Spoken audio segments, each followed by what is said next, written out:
Well, ladies and gentlemen, as promised, I have another fantastic guest. The few, the proud, the Marine Corps is here today. We have with us Mr. Peter Cook. He's a fantastic author of a new book called Bootleg Heroes, among many other talents and skills, and he's on a mission. We're going to get into all of that.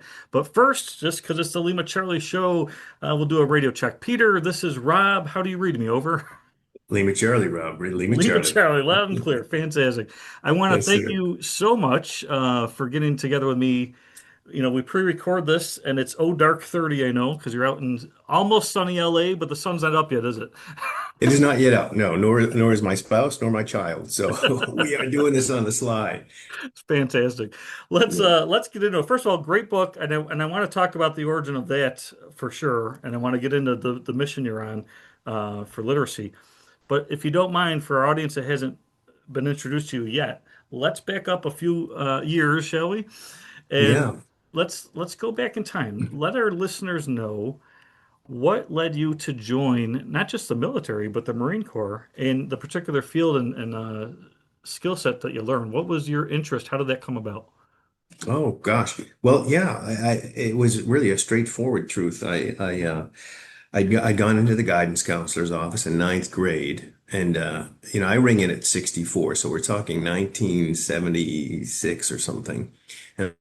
Into the office, and they had these book covers, and one of which was the Marines. And in those days the slogan was the Marines are looking for a few good men, and they had these guys fighting and jumping, and I just was captivated. It was really a beautiful series of pictures.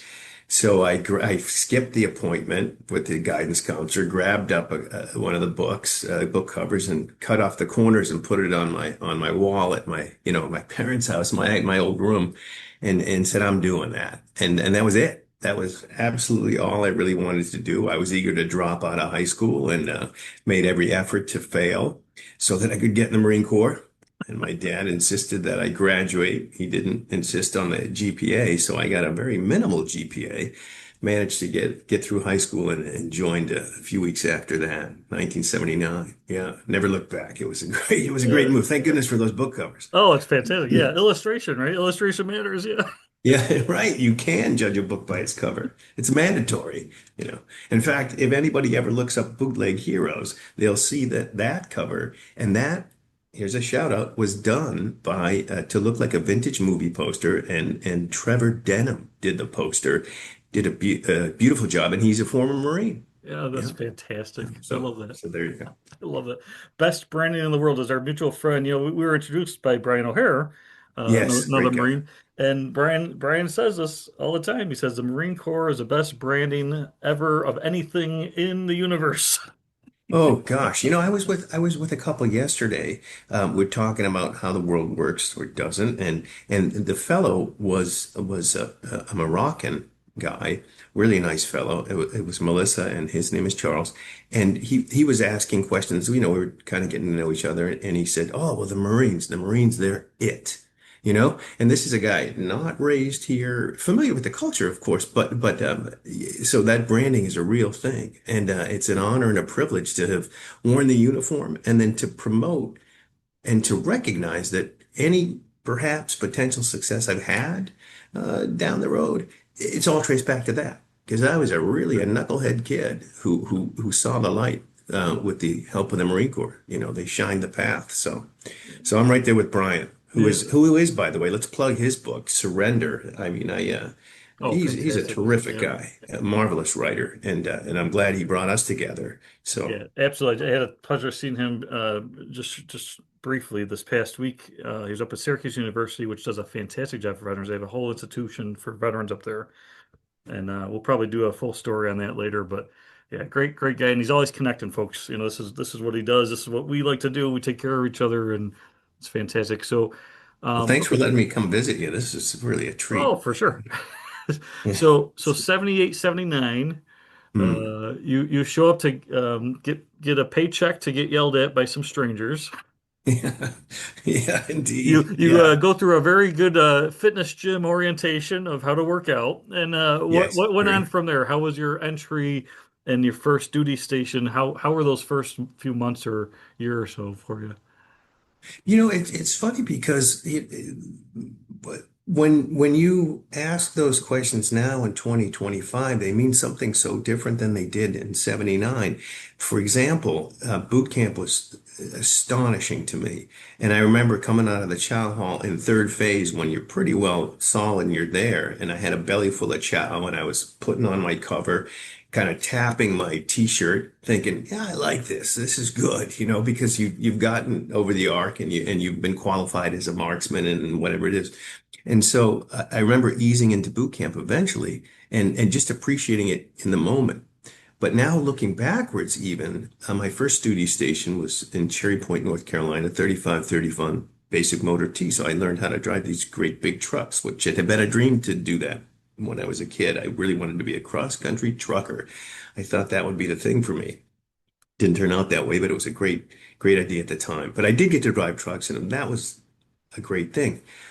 Now, if we jump 40 years, if you can believe it, and I'm in this hall in Redondo at a public library, and talking to Ron Kovic, who of course was the fellow who wrote Born on the Fourth of July, and he's a former Marine, and he had been paralyzed from mid chest down, and the movie Born on the Fourth of July was based on his story, Oliver Stone's film.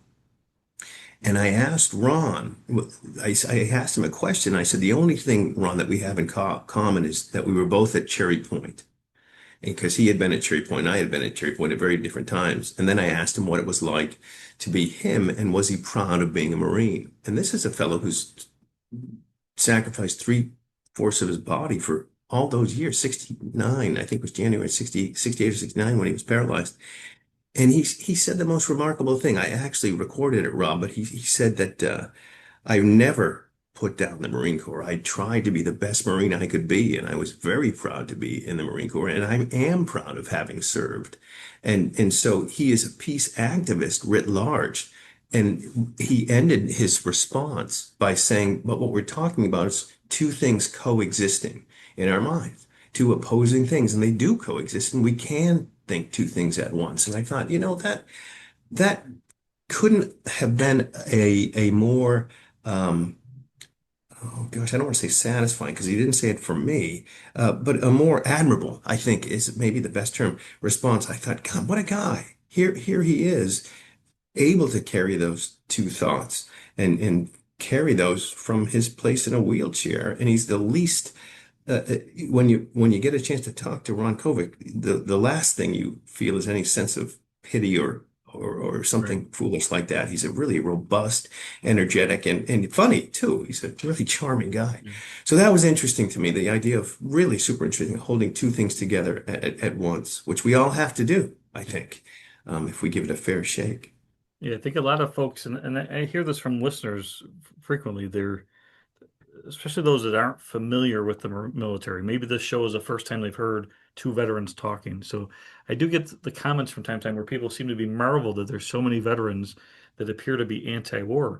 And the first lady, shout out to Deborah out in Orchard Park, New York. We've become friends over the years now. The first lady to say that to me, I said, "Well, all due respect, ma'am." She called me on the phone. I said, "All due respect, ma'am." I said, wouldn't it make sense that the people that are the most against the war would be the ones that have to fight in the war? Yeah. I You don't know, believe it's there's anyone more anti-war than those that have to show up when it happens. Yeah, yeah. And let me make a clear distinction too, Rob, because I'm not a combat veteran. I served the Marine Corps 79 to 84, but those of us who did wear a uniform and then have conversations with those that are combat veterans, there's a very clear distinction between what those experiences are like, and you can't pretend to know what that guy knows. And I'll tell you, anti-war, though all of us may be, there's a wonderful guy named Keith Jeffries who runs the Veterans Artists Alliance, the USVAA out here in Los Angeles. It's an artistic community for veterans. They put on plays and Hmm. sponsor, writings. Really great guy. And we, in conversation, we to this day say, I would saddle up again to protect and defend the Constitution. And it's really always gets back to that. It's not a question of this administration or that administration. It's Right. what are we really on point to defend? And so I meet a lot of guys along the way, and these conversations always come up. Like, what did you think, Rob, was the best takeaway for you being a veteran in the Army? What did it do for you? Well, I mean, it was life altering. I mean, in my opinion, it challenged and reinforced my morals. It really made me have to recognize what my true values were. Mhm. And it's a whole new way of life. As you know, you have friends for life. Yeah, And yeah, as absolutely. yeah, and as far as the combat vet versus non-combat vet, it was an interesting time for me when I was overseas. I was in Iraq in '04 and '05. Okay. Very strange times. Besides the theater of operations, it was very strange world politics. We were there when Iraq was literally drafting a constitution, while prosecuting criminally under, uh, a courtroom that was designed by the United States after a dictator, Saddam Hussein. While back home, people were fighting about the 2004 elections of our president and the counting of the votes and all these things in Florida and hanging Chad. No, I'm off a term, sorry. But you get the idea. There was an election over there Yeah. that we were helping with, and there's an election back home. And the irony of what people were mad about, and here we Mm. are trying to, in my opinion, we were at least trying to give them the framework of a democracy, something they could build from. And I don't think that story was ever really told. It seemed like the footnote says we went there, we fought, and we shouldn't have been there. Okay, granted, but we actually were trying to give them something that we claim we have, and back home we didn't appreciate it at all. You know? Well, So my yeah. my fun comment to the troops overseas was that just remember whether you vote red, blue, whatever, it doesn't matter. Whatever you vote for, just remember we're here as evidence of people we elected that don't know how to completely. This is the last 200 or 300 yards of diplomacy. Like Yeah. a lot of people have failed to get to this point. So whether you like or hate any of them, it doesn't matter. We're here. We have the job now, and you got to do what you got to do to take care of the people on your left and right to come home. And it's amazing because you really don't see there's no party lines in camouflage, right? There just isn't. Oh, yeah, that's great. Yeah. Well, there isn't. Now, it doesn't Yeah. mean you Yeah. don't have the right to your opinion to talk about things, but you're on the job. Like that it's pointless. It's absolutely it's like talking to it's like if you're in the middle of a combat zone, you might as well talk about, the humidity or dew point in Iowa this morning if you want to talk about something that you have control over. Yeah. Right. Right. Get the job done, go home, and then talk as much as you want, which is what we do. Well, that there's several things based on that. First, since that story hasn't been told, Lima Charlie Framework for Democracy is Rob Banna's next book. Oh Let's just boy, no, establish no. that. That's that's thing one. Thing two, you mentioned you ground your values, and then you also have friends for life. Yesterday, I talked to a guy named Jim Bazowski and a guy named Craig Sanford. We served together 45 years ago in Haiti as Marine Guards, and we're going to get together in New Orleans the end of January. And so this is, X years, and we have kept in touch to a degree over the years, but I hadn't seen Craig in 40 years when he Wow. came out here for the book signing. And so those guys are fellows for life. And I'll tell you one other thing, Rob, another buddy, Dan Herman, an amazing guy, and then we've kept in touch on the sort of on the daily, for 40 years. But when you see these guys again, you just start to chuckle because Yeah. of the places you've been, right? And we Bootleg Heroes came out on two things. It came out on April 26th, and one of the guys in the story is a guy named Butch Baxter, and who was based on our senior sergeant in Ecuador named Ruben Gouge, whose nickname was Butch. And we looked up to him, and gosh, he was probably all at 25, and he was the old man, whatever it was. the book came out on the 26th, and I was so excited to bring a copy because he couldn't make it up. His wife was ill, and Reuben died the 27th. He died the next day. He never had a chance to read the book. He died the next day, which is my son Charlie's birthday. But what was interesting about these misses and near misses and these relationships was the book itself, Bootleg Heroes. It takes place on the eve of the Reagan-Carter election in 1980, and it's a 6-month period from 1980 to 81. And it's precisely what you said.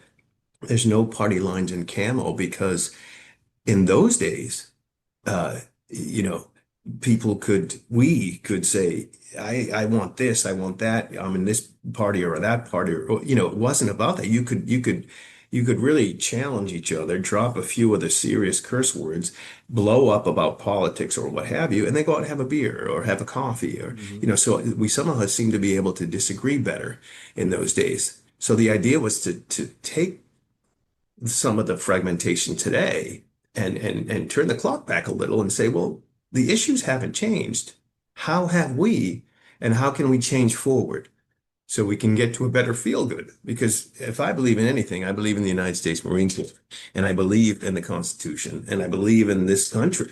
It's a fabulous place to be. I've had a chance to go all over the place working, and as have you, that be it in uniform or otherwise. And it always comes back to bringing guys home safe, like you say, and taking care of the people to the left and right of you. And so that doesn't change, it Yeah. seems to me. And there's also something that we all have in common, whether we notice it or not.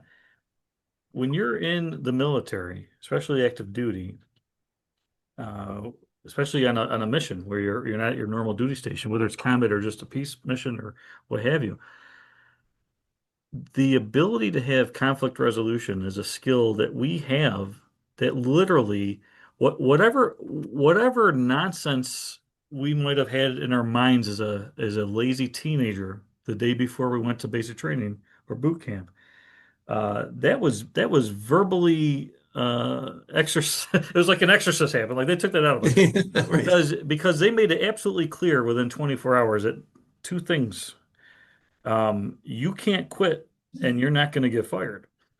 I mean, unless you're physically broken, you are here. And throughout your career with each duty station, each different cadre, whatever you're doing, your advanced training, whatever it is, you get into more and more difficult projects, more and more teams that are new people, and yet everybody knows what their role should be, and you got to get the work done. Yeah. And like you said, Yeah. you could be Yeah. yelling and screaming or having an argument offline or over a poker game or whatever. But when the whistle blows or the fire, the gun or whatever is going on, you still have to get that work done. So whatever problems you have to learn how to table it. And everyone has to do that, right? It's not he's wrong, I'm right, or whatever. No, everybody just pauses. We're going to go do the work. And that's a mindset that I wish more people could figure out because whether it's corporate America or politics or anything at all, community efforts of just, I mean, I live in an area and I hope I don't get any negative complaints here, but I mean, you know, we have even like town disputes sometimes, like if there's a festival in town, well, is it this town's festival or is it the other ones? And how do we, just to resolve the conflict, move on. You got to get the work done. Yeah. Get the work done, Yeah. and then afterwards you can have what the Army calls an AAR, after action review. You can talk about it all day long once the work's done. Yeah, yeah, I think that's great. Here's an interesting thought that you're making me think about that in terms of getting the work to do what we have to do so we can do what we want to do. And you fulfill the mission and then you're free to do what's next. And one of the things that I'm excited about is they didn't have this when I was in the Marines, but they have it now, the Commandant's reading list. And I was talking to Nancy Lichtman, who is the executive editor of Leatherneck magazine, Yes. and Vic. Okay, you probably know Nancy, Yeah. yeah. I don't know her, I And just know the then publication. okay, Yeah. Yeah. yeah, wonderful, well, Yeah. just terrific. And I Yeah. just got the newest copy of Leatherneck, a loyal subscriber. And then there's Vic Rubel, who's in charge of the Marine Corps Gazette. And these are very interesting and literate folks. And one of the things that Vic and Nancy were talking about, and I'd love to ask your opinion on this, Rob, for the Common Man's reading list, um, or in for and let me separate it by saying there are gatekeepers in any organization, and I'm not convinced that the Marine Corps' Commandant reading list is such, but there's oftentimes stories that are written, beautiful stories of service people who deserve more than their share of light for winning the Medal of Honor or doing these Herculean things, and those are real and they're important, uh, absolutely. But what coexists with that, sort of the Ron Kovic two things at once idea, is you also have stories of bootleg heroes, and by that I mean non-heroes. They're stories of men who served. And what was that like? Because when you mention that conflict resolution is what we do to a fairly well in the civilian world post-military, that's a truism, whether you are a sanctified and certified hero, or you're simply someone who served for X years. If you've done those years, you are able to come to the table with something that is good for the community. And so that's why I'm such a proponent of veterans in the classroom, or veterans doing the Lima Charlie show, or veterans getting the word out through art, like Keith's organization or the VME out here in Los Angeles, which is another great organization for guys who are in the service or out of the service who want to use art to promote those values that you're talking about. So I think we do it to fairly well.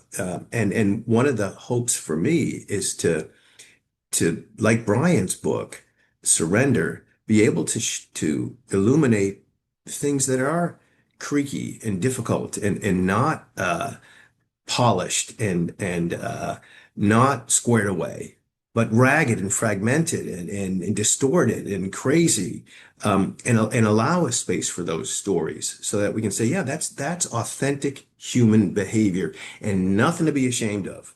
Not knowing whether you're looking forward or backwards or what's up or what's down. And so that was the attempt with Bootleg Heroes, was to capture the authentic human behavior of Marine security guards kind of behind the curtain in 1980 Ecuador. And And it's I think it's a funny book because quite it was a quite funny a few time. belly laughs, I might add. Yeah, highly Oh recommend. yeah, yeah, Yeah, yeah. well done. Yeah, so we'll talk about that book. I'm sure there was something that just kind of rolled around your head for a while before you wrote it, like a lot of authors. But tell me again. So your time in the service. What year? Well, first of all, when did you know you So were getting out? What year frame and time frame was that? I served from 1979, August of 79 to April of 84. Okay, Yeah, about almost 5 years. okay. And yeah, Because I'm always you mentioned a few travel spots that you did there. went to Paris Island, Mhm. then went to Cherry Point, then went to Quantico for embassy training under uh, Colonel James L. Cooper was our CO at the time, and he was a smoking old school, really great guy, bear of a guy. And there's some funny stories about him, not about him, but he was a funny guy. I mean, these guys are really, the military sense of humor is terrific. So, Quantico, and then after graduating embassy school, if you ever saw Silence of the Lambs and Jodie Foster was running through training with the FBI in Quantico, it was the Oh same, yeah. Yeah. those same, obstacle courses and stuff. So it was all kind of familiar when I got to see that film. Anyway, Quantico, and then I went to post in Quito, Ecuador, and then in Madrid, Spain, and then in Port-au-Prince, Haiti, where some of my co lawbreakers, bootleg heroes, Bose and Craig Sanford are, and Dan Herman was in Ecuador. So those three guys, there's three characters in the book Bootleg Heroes that are based in to some degree on those guys, some of the exploits. So I took the story, even though I did serve, was posted, I guess you could say, in Ecuador, Spain, and Haiti. The entire story takes place in Ecuador, and some of the events were actually borrowed from the other posts and put together for convenience, you know. Mhm. Yeah. Um, but those were the things, and then I came back to Quantico and grabbed my honorable discharge in what was it, 84. And then Yeah. how I'm always interested, especially in that decade, how the transition went for you. Because nowadays there's at least a little bit of a program at the end where they try to, get people prepared to leave. But in the 80s, I would think it was more like you know, you and the Marine Corps just decided, okay, we're not going to renew this. You're like, I'm going to move on. Thank you very much. And they said, thank you for your service. But there probably wasn't anything in addition, or was there? Was there some type of transition help from them? Or did you just Yeah. go, well, here I That's am, world. I guess I'll figure it out. Yeah. Well, I got back from Haiti, and things can get a little bit loose when you're an MSG because you're not on base. And I got back, and the first thing the master gunny said was, "Get a haircut." Because so I got a haircut, and this was interesting, Rob, because I put this story in my back pocket, and I loved it. It was wild because the master gunny who was in Worcester, Massachusetts when I got recruited was in Quantico when I came, 5 years later, what it was. He happened to be there. So I came back. I got in from Port-au-Prince. I did need a haircut. I was told I needed a haircut by another Master Gunny. And so Master Gunny A, after I'd left to go get my haircut, there was another Marine Guard there who was my roommate for the last week in the Marine Corps. And Master Gunny A turned to my former recruiter and he said, "Can you believe this Marine? He comes back with his hair down on his his ankles out, this. And Gunny B, who was, the who had recruited me, he turned, and this is what Corporal Lesage told me later. He said, "You know what the Master Gunny said?" He said, "Hey, man, or whatever it was. Hey, yeah, he needs a haircut, but he was a fine Marine, and he was one of the best recruits I've ever put in the Marine Corps." He Oh, said wow. that.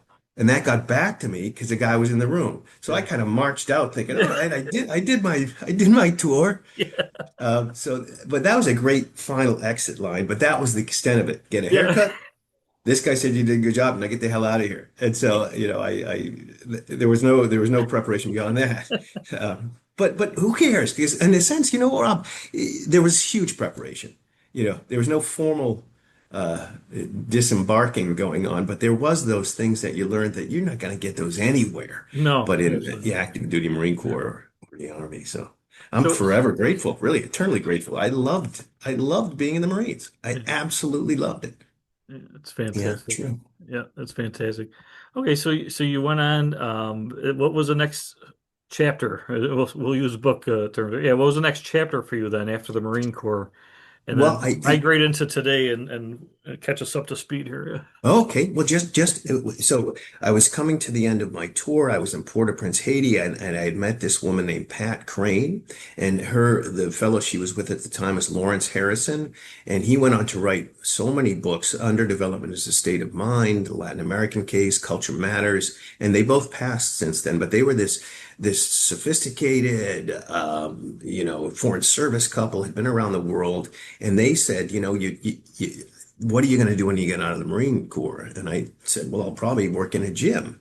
And they said, okay, well, that's good. Working in a gym's good, but you got to go to college. And I said, oh, well, okay, why do I? So they took me under their wing and Pat helped me put together a college application. And I sent it to American University in Washington, D.C. Now, this is interesting because Pat, that had been her school. And Pat she wrote a letter and she was a diplomat, and she said, this guy, he had a disastrous time in high school, but now he's a Marine and he's done these great things, for whatever. She made me look really good. And they gave me a provisional acceptance. And they Nice. said, you can come for one semester. And if you do pass that, you can stay on for us, with us. And so I did fine. I ended up with a viable GPA and was able to go to college. So I spent 4 years at American University, got a degree in history. And there we all fell in love with two guys. Arnos Lustig, who is a Czech writer and is an amazing presence and taught us all about the Holocaust. And then Peter Kuznick, who 30 years later, or whatever it's been, is it's hard to call those guys that you looked up to a friend, but he's somebody I'm in touch with often. And he went on to write The Untold History of the United States with Oliver Stone and did that. And he's an expert on Hiroshima and Nagasaki. And he's very much a guy in the news and in the know. So after the Marines, because they taught us how to talk to people and ask them, how did you get there? How did you do this? Those were the guys who really encouraged me to study on. And so I got my undergrad there, and then let's see, I became a teacher and we ended up I got married to my wife, Lisa, 27 years ago. Had two beautiful boys. They're both Eagle Scouts. Their scoutmaster was a former Army guy, Alan Michael Graves. No question. They wouldn't be the men they are today without him. And Alan Michael will say he wouldn't be the man he was if he hadn't been in the Army, you know. And then eventually went back to school and got my Ph.D. And the title of it was Hermeneutic Narratives, an Exploration of Master Teacher Values in Holocaust Education, Hmm. where they had taken 40 teachers to work for the Shoah Foundation from across the country and go through this training because the Shoah Foundation has 113,000 hours of testimony, 52,000 testimony of survivors, liberators, perpetrators. Wow. And how do you get that trove of information out to teachers across the country? Hmm. So that Holocaust education became one of the planks in the platform of trying to understand how the world works. Wow. So I think that brings you up to speed. That's Yeah, kind of where we're at. that's very Yeah. incredible. I wasn't aware of that. That's powerful. Holy Yeah, cow. yeah, it was amazing. And that was an incredible organization. Steven Spielberg, when he was shooting Schindler's List, folks had come up to him and said, "You have to tell our story." And he said, "Well, I'm telling it here." And they said, "No, there's so many more stories." Survivors had come up to him in Poland. Hmm. And so he started the Shoah Foundation, uh, which Shoah is another name for the Holocaust, and of course, and that foundation exists is alive and well today. And I was able to meet several survivors, one of whom was Renee Firestone. And for 12 years, she came to our classroom. She just turned 101. God bless her. Wow. She's too frail to continue coming in, but she was an important person for students to meet, and come in. And that's the big thing, is bringing people into schools to have them hear the stories, Yeah. because to be educated is to be able to tell the story. And I think we understood that in 1979 in the Marines. We would say, well, what's the full story? As opposed to just plain react, like you were saying earlier. So, so that's it. So now I'm at the tail end of 20 years teaching at a particular school, which I really have loved, and, and, continue on the daily. When we get off the horn today, I'll be going to work. So, Yeah, yeah. yeah. That's awesome. And full disclosure, I think it's only fair that our audience knows how dedicated you are to getting the word out on your mission here, which we're going to get into the literacy and the book writing. I, I need to disclose that you got up early to do the interview, and you get up early on the Marine Corps birthday. Yes, yes, absolutely. Make for a longer celebration. Yeah. So, Absolutely. So yeah. working on the Marine Corps birthday. I don't know. Well, I think, Rob, the most exciting thing that is happening right now for me is on the 5th of December, I'll be talking to 250 Marines in Miramar, Oh, that's at the Marine great. base Miramar, about literacy, Yeah. fatherhood, and the U.S. Constitution. And Gunny Galvan, Garcia Galvan, is asked me to come down to uh, uh, talk to Marines about those topics, and it's just terrific because her husband, Gunny Manny Garcia, was a guy I worked closely with. He was a recruiter, and he would come to my classroom. Hmm. And then when they got down to Miramar and the book came out and all that, Gunny came to the book signing. Wonderful guy, Gunny Garcia, both of them, husband and wife, which is amazing. They did a great job in recruiting. Gunny Gunny Manny did, and now they're down in Miramar. And so to be able to visit them and to talk about literacy and the whole point really down there will be to talk to those leaders and say, to get that long focus, that long form, as it were, Hmm. you can only get that from reading. When you're looking at a blank page and decodifying that, it's very different than scrolling and whatever else, and it activates For different sure. parts of the brain. Yeah. So if we understand how the brain works and what reading does for us and what it does for our troops, we need our guys to be able to, to focus long and hard. And my students, every class, whether it's history, cinema, econ, or government, every class begins with learning chess. Huh? And yeah, and it's an Huh. amazing reality that and kids with IEPs, students, once they learn the game of chess and fall in love with the game of chess, and not everybody does, but a lot do, Hmm. they'll report back, yeah, I can write better papers, I can think longer. And so you Wow. have, and this is the mission, you have the TikTok video culture, which isn't totally toxic if it's done in moderation. But if you're abandoning reading 100% and totally invested in the internet, you're going to have some costs and consequences to the human brain Hmm. and to the organizations or small groups that you're hoping to lead. And that's the mission I was made for, is to come and say, just take a look at these two things that coexist Yeah. and which were the problems and how do you come to a place where you can do diversion and development and make that successful.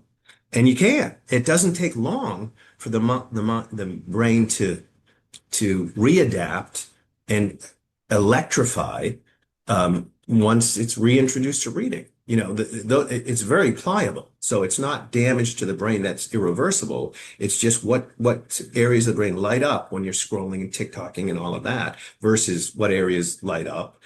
And I think one of the things that I want to convey to the Marines, just as an awareness, if you're not reading, but you're simply scrolling, it's like watching videos on lifting weights. You ain't Ah, going to get any bigger. You got yes. to be in the gym. That's the whole difference, I love that. right? Yeah. Absolutely.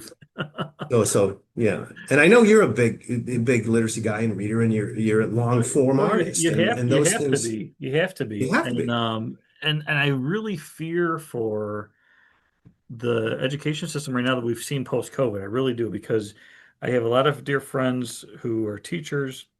I look at the other parents of the schools that, our family has attended.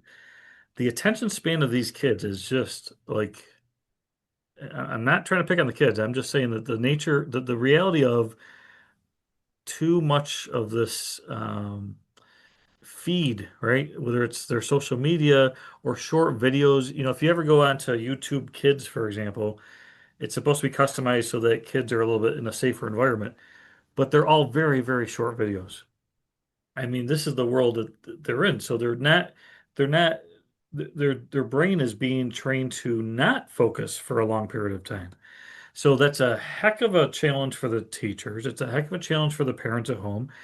And we're all kind of culpable, and we're all taking blame for how this happened, but I don't see anyone working on that problem directly. Um, some states have limited phone use in school. That probably will be helpful. But all of the social media, you mentioned it specifically, TikTok is short videos. All right, there's nothing very long in that. So these kids just go from a 9-second clip to a 20-second clip to a whatever, and then they could do that for an hour, and then you can ask them very directly, "Tell me three things you just learned," and they have no idea. I mean, that's terrifying. It's absolutely terrifying.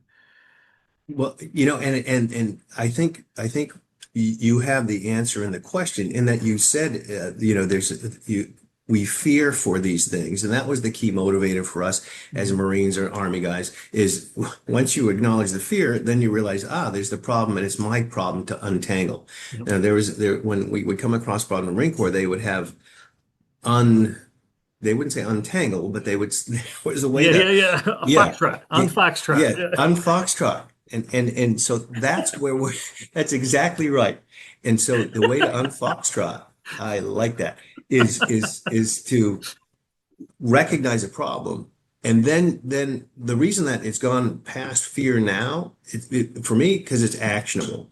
And now going to Miramar is the first step of a nationwide tour that goes across and says, these are the costs and consequences that Rob Bonas is talking about that we have got to. And I think I think because we're all aware of it, now will come the next wave of what are we going to do about it? Yeah. Because that seems to me how it works. So I'm certain that some of this information in books like The Anxious Generation or The Lost Art of Reading Mm. isn't known to everybody necessarily. So then we can become spokesmen for these curatives and say, look, we're not saying phones aren't important. I still have a Thomas guide under my seat, Rob, but I seldom use it now because I have the attendant GPS on my phone, and that's a lot easier. Yeah. But we can enlighten just by exposing that this is what's going on with your troops and this is why they're reacting without thinking. I'll give you an example. The idea of I hear kids say, "Oh, the moon landing, it was probably fake."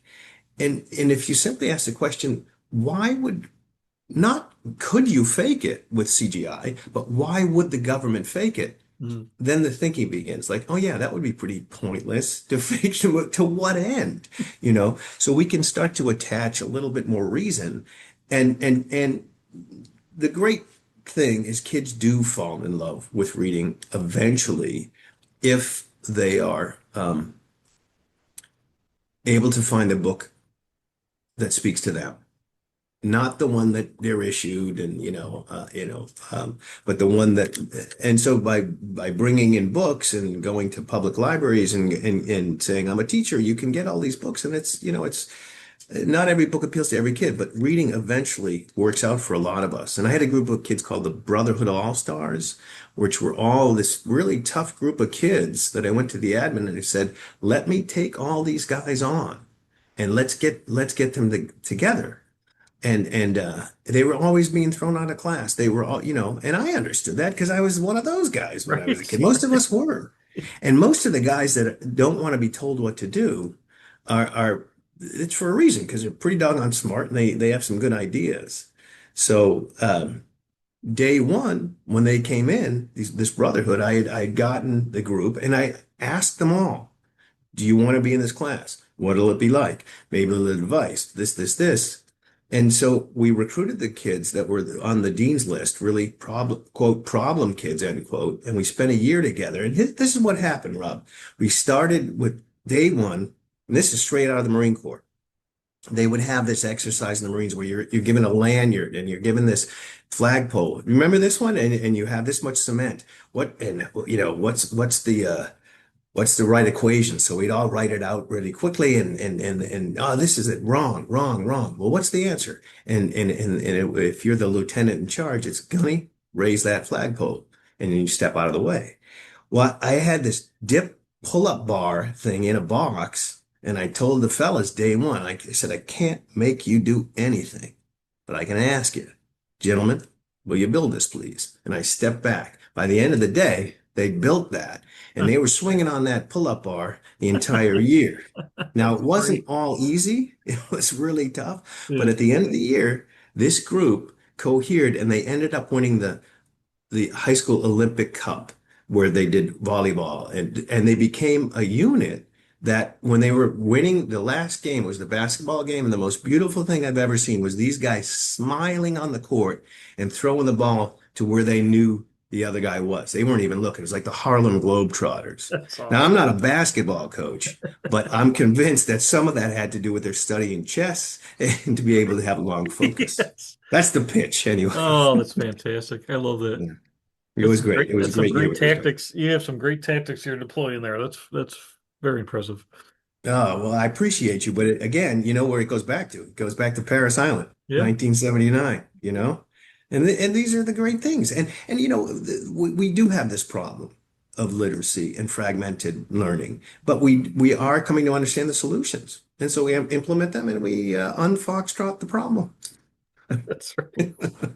Absolutely. Yeah. No Bravo Sierra there, sir. That's for sure. Yeah. Yeah. Well, Yeah, yeah. let me ask you this. I mean, this is quite the adventure you've had, and I want to first of all, let me get the details on that event. Is that event like invite only in person? Will you have it available online if people want to stream with you that day at Miramar, or how does Oh, that? we're arranging the ins and outs of it. I Sure. don't know. I simply don't Well, let know me know, and about if that. it winds up being Yeah. something we can put online for you to help get folks to watch, let me know. Otherwise, I'll put the details of the physical location for folks in that area. Oh, Um, yeah. And I don't know. So it is for the Marine Corps. I don't know that it's a public venue yet. But two things are true. One, I'll find out, and two, this will be the first of many. Yeah. Um, Oh yeah, absolutely. and And keep us it's not posted on bec the next ones, and if we can share the word out there for you and get more. Thanks. I absolutely will. I appreciate that a lot. I think it's important for the country to get people reading. Absolutely. Yeah. Yeah.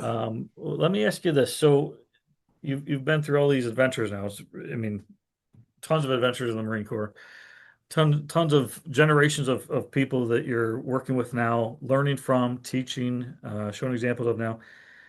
I wonder, I always ask, guess, during your time in the service, I know it changed you for sure, but I mean, is there maybe one particular lesson, or perhaps one particular leader that gave you something so powerful that still today is impactful, whether it's a good or bad lesson? Was there something that you can pinpoint and say, oh yeah, from that point on, or today I reflect and I know that I'm thinking this way because of that one lesson or that one leader?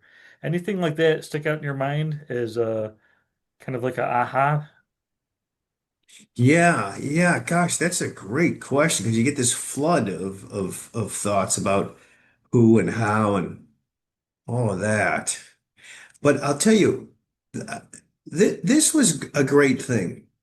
And it was between posts, and I was back in Quantico, and Colonel Cooper, who was tremendous, they had a change of command, and we had Colonel Mabry, was now the commanding officer of the Marine Security Guard Battalion. And I went into the colonel, and not with a complaint, but with some conundrum, some problem. And it's funny because I don't remember exactly what it was that needed to be figured out, the unfoxtrot event. And so I went into the colonel, and it was interesting, Rob, because he had come to Spain and we had toured him around Spain together. And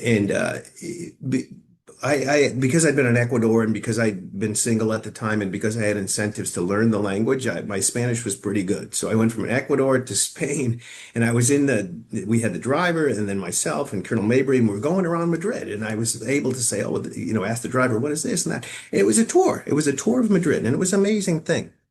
So I knew him a little bit more intimately than you might without that event. So when I got back to Quantico before I went to Haiti, I had asked him a question, and he put his fingers together and he tapped his lips and he pointed to the wall, and on the wall was one of those World War II posters, the buy U.S. savings bonds. And I'll never forget it. It had the guy had a bandana on his head, bandage, and it war torn behind him. And so I'd asked Colonel, what should I do? And he pointed to the picture, and the tagline on the picture was, "Doing all you can, brother." And so I looked at that and looked at the colonel, and he put his hands back like that. And I just said, aye, aye, sir. And I spun on my heel and left because I wasn't doing all I could to Right. solve the problem. I was coming to ask advice when it wasn't necessary. And I found that the Marines always would put it back to you and say, okay, it's a problem. What are you prepared to do about it? And Right. that was the takeaway. And I've never looked for supervision since. I really thought, I'm going to untangle this, unfoxtrot this. And that's what the mission is now for literacy. Yeah, If you can identify the problem, you can find within that a solution. absolutely. Absolutely. And let me ask you for your new book, Bootleg Yeah. Heroes, where is the best place that listeners can pick up a few copies and get in contact with you if they want? What's the best Oh, website or I mean, Yeah, I that. saw it at Barnes and Nobles, but yeah, I know there's a lot of places online. What do you recommend Oh, is the best well, spot? it's easy to get on Amazon, but I love bookstores, and it's at all the bookstores. It's getting a lot of Hollywood love. It's getting a lot of love. So Yeah. people can ask if it's not at their local Barnes and Noble, they can do it. It's at Walmart. It's really at a lot of places.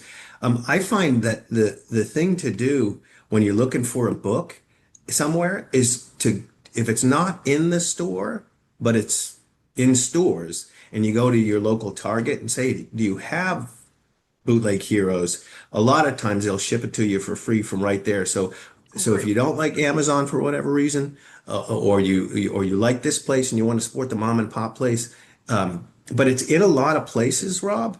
So it's easy to get. And then PeterDanielCook.com is not a place to get the book, but that's a website which tells you a little bit about what we're talking about. And folks, you can just, you know how they have the contact us page or whatever it is. Hmm. That's a place, and of course I answer anybody's emails. Okay, so if someone I'm wants to happy to maybe catch get a up. presentation set up for you in the future, or something along those lines, they can reach out to you. Yeah, Okay, yeah, yeah. Does that perfect. answer it Yeah. effectively? Yep. Yeah. Yep. I'll have some Okay. links So, there on the site. or they Um, can call you, Rob, and they yeah, can say, yeah, or "Hey, call I us. want to talk to Yeah. your friend Pete. Come on." I know a guy who knows a guy. Or they can call Brian O'Hare. You know what? Let's publicly give them Brian's number, and Yes. they can Yes. call him, and we'll tell him it's 24/7. Call anytime, day or night. Uh, Call Brian, ask for Pete, ask for Rob. I'm going to say this again. I said this years ago. I had a whole broadcast about veterans. I called it Joking GIs. It was a whole thing about veterans and comedy. And Oh, we're great. and some segment we were talking about Vernon Hines is an Army veteran stand-up comedian. He was on, and we were talking about the greatest pranks we ever pulled. I said, well, remember in the 80s and 90s, even before the internet, where the big thing was you could go to the mall and make like buttons or t-shirts or bumper stickers. If you had an idea, they'd make it for you. I don't know if you remember those days, but Yeah, I do. And yeah, I'm yeah. thinking of buttons right now, so Right, I'll be with you. before you could just do it online, you could just go to like there's a place in the mall where you just go and you'd like, "Ah, I want this word on my shirts or whatever." So this is a great prank. Uh, I won't admit if it was me or not, but I heard a story of a fellow in Buffalo Yeah, right. A guy who who looks took like me. who took a phone number of a friend of theirs and said, "How's my driving?" And then put their friend's phone number on the bumper sticker. So yeah, I'm in agreement. We should do that with Brian's number. I So want to. I We will should absolutely like do that. Yeah. call Brian, 50% discount on everything. 1-800 O'Hare. He'll surrender. Something like that. There you go. That's what we'll do. I think it's great. All right, here's Brian's number. You ready? Yeah, yeah. Fantastic. Shout Yeah. out to Brian. Yeah. All Yeah. right, sir. Well, I do have to ask you one final question as we wrap up here. So, Oh, okay. if you had the ability now, after everything you've learned, knowing you can't change it, good, bad, or indifferent, it is what it is. We are where we are. If you had just a minute or less to go back in time and talk to young Peter when he walked out of canceled the appointment with the counselor and decided to go to the Marine Corps. If you just had a minute or less to talk to yourself the day before you joined, what would you tell young Peter? What would be your advice or guidance to him? My advice or guidance would be do exactly what you're doing. This is going to pay off in spades in ways that you cannot even imagine. And then I'd say Semper Fi. Beautiful. I love it. Well, sir, making Marine Corps proud as always. I'm very glad for your So service. nice talking to you. Yeah, this was fantastic. And folks, again, this has been a wonderful talk with Peter Cook, author, and so much more of the Bootleg Heroes. Pick up a few copies today, maybe reach out to him and continue to follow him and his work and his mission of helping spread literacy. And who knows, maybe he'll be at an event in your town soon, or you can arrange that for him. You Yeah. can unfoxtrot the you Here's can to that. work on the solution, folks. That's what we do here on the Lima Charlie Show. So, all right, sir. Well, thank you again so much for your Oh, time. yeah. Thanks And for being so great, Rob. yeah, Really of and truly, course, we'll have to do just this again. pleasure. Yeah. Yeah. And folks, stick through the break. We'll be right back. Stand by.